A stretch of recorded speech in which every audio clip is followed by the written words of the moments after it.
is Simon, and I'm inviting you.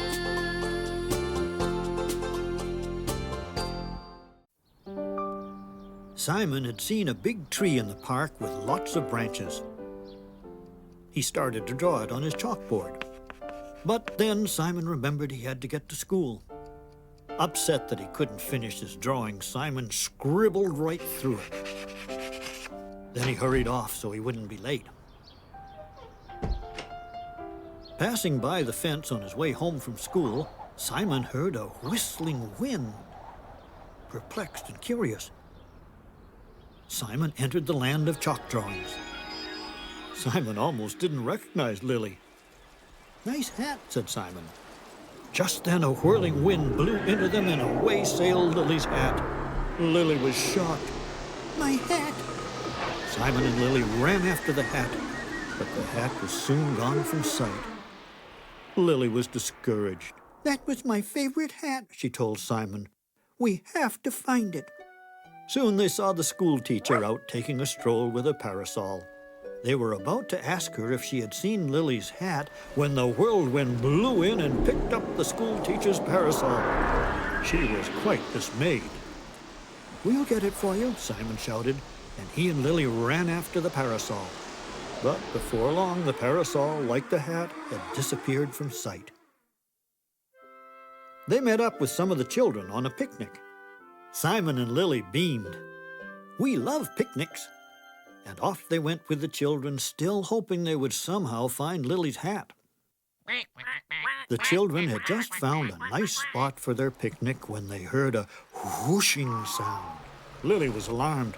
"Hold on to your hats," she shouted. Nobody was wearing hats, but that didn't stop the wind from whirling around them, picking up the blanket and the lunch baskets and carrying them away. The children tried, but they couldn't catch the speedy whirlwind.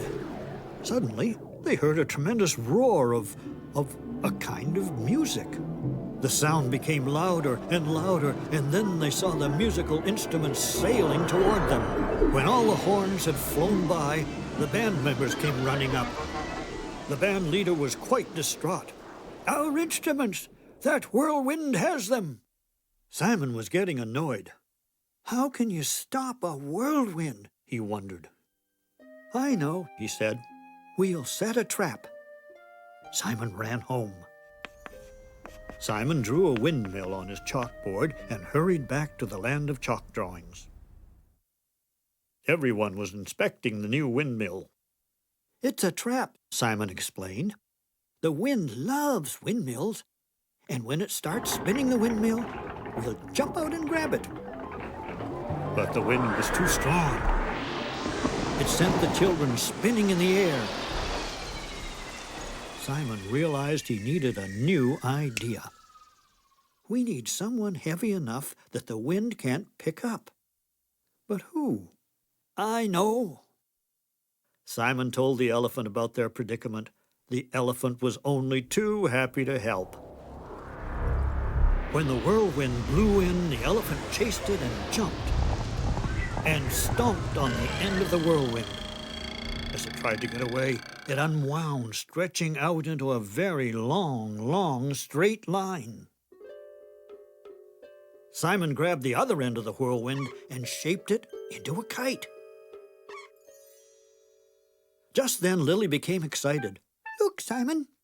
Simon turned and saw that everything that the whirlwind had blown away was in the tree.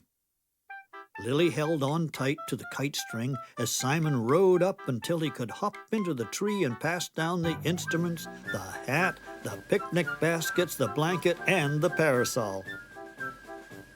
Before long, a wonderful picnic was underway. Everyone ate sandwiches and cake and listened to the band play. Lily was very pleased to have her favorite hat back. It was the best picnic Simon had ever been to.